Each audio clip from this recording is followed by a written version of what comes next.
मैंने 18% को एकजुट करने के लिए, जो 82% है, जिसको आप 2%, 4%, 6% समझते हैं, एक्चुअल में वो 82% है, और 82% अपने आप में एकजुट हो गया, जिसका नतीजा हुआ कि बिहार में आज ये दिन देखने को मिला।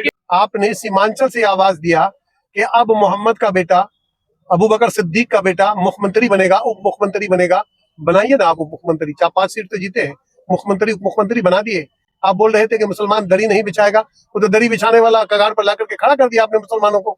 ये अच्छी तरीका से जो है शपथ ग्रहण समारोह हो गया।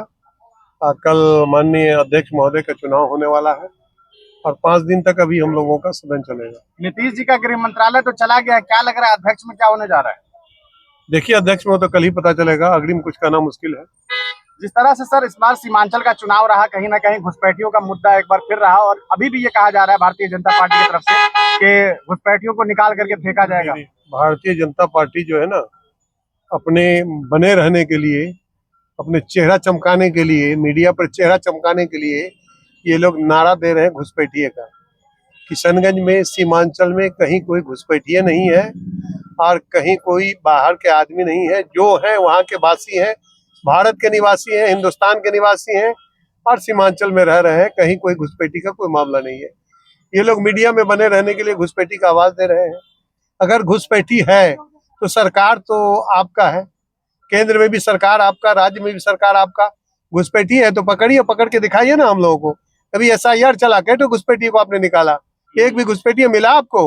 और वादा करते हैं, बड़ी बड़ी दावा करते हैं, मैंने बने रहने के लिए सिर्फ मीडिया पर बने रहे हम घुसपैठी हैं।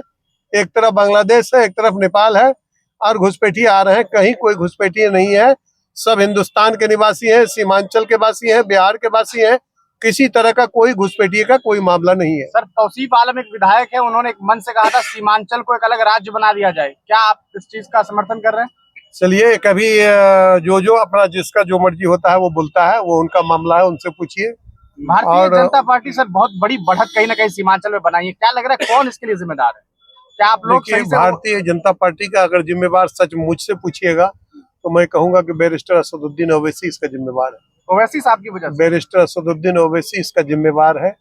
और सीमांचल में जब तक आप बिहार में नहीं आए थे, सीमांचल में नहीं आए थे, इसी विधानसभा में 34 MLA मुस्लिम जीत करके आता था।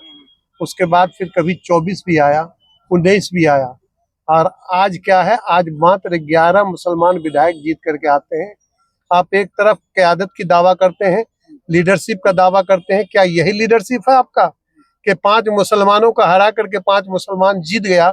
अच्छी बात है, लेकिन आपने जो सीमांचल से एक आवाज दिया कि अब मोहम्मद का बेटा उप मुख्यमंत्री पर नहीं मानेगा, मुख्यमंत्री बनेगा। मुख्यमंत्री बना, क्या आप मुख्यमंत्री बना लिए? उप मुख्यमंत्री बना लिए? आप चले थे, मैंने 18% को एकजुट करने के लिए, जो 82% है, जिसको आप 2%, 4%, 6% समझते हैं, एक्चुअल में वो 82% है, और 82% अपने आप में एकजुट हो गया, जिसका नतीजा हुआ कि बिहार में आज ये दिन देखने को मिला। लेकिन खाता तो आप ही ने खोला था MIM का बिहार में। बिल्कुल, खाता मैंने खोला था। 19 में मैंने ही खाता खोला था उपचुनाव में। लेकिन आपको हम पहचानेंगे कैसे करके? जब आपके साथ रहेंगे, आपके साथ उठेंगे, आपके साथ बैठेंगे। 11 महीना में मैंने पहचान लिया कि जो क़यादत की बात है ये धोखा है, ये झूठा है। किसी तरह की क़यादत का कोई मामला नहीं है। क़यादत के नाम पर धोखाधड़ी वाला काम हो रहा है, धोखा हो रहा है। अफसोस होता है सर, पार्टी को कहीं ना कहीं स्टेबल करने में आप बड़े जिम्मेदार हैं। नहीं, ठीक है, वो इसीलिए तो मैंने कहा कि 11 में मैंने आया था, जब इन लोगों के हालात को देखा, यहाँ से लेकर के हैदराबाद तक, मैंने उनसे अपना किनारा कस कर लिया, मैंने अलग थलग हो गया। अख्तरुल ईमान कहते हैं कि आप जो ये कह रहे हैं कि 11 हो गए मुसलमान, कहीं ना कहीं 2010 में जब सिर्फ 22 सीटों पर राष्ट्रीय जनता दल निपट गई थी, तो उस वक्त मजलिस तो यहाँ चुनाव नहीं लड़ रही। मजलिस चुनाव नहीं लड़ रही थी। आज आपने जो आवाज दिया, आपने सीमांचल से आवाज दिया कि अब मोहम्मद का बेटा, अबू बकर सिद्दीक का बेटा मुख्यमंत्री बनेगा, उप मुख्यमंत्री बनेगा। बनाइए ना आप उप मुख्यमंत्री, 4-5 सीट तो जीते हैं, मुख्यमंत्री उप मुख्यमंत्री बना दिए। आप बोल रहे थे कि मुसलमान दरी नहीं बिछाएगा, वो तो दरी बिछाने वाला कगार पर ला करके खड़ा कर दिया आपने मुसलमानों को।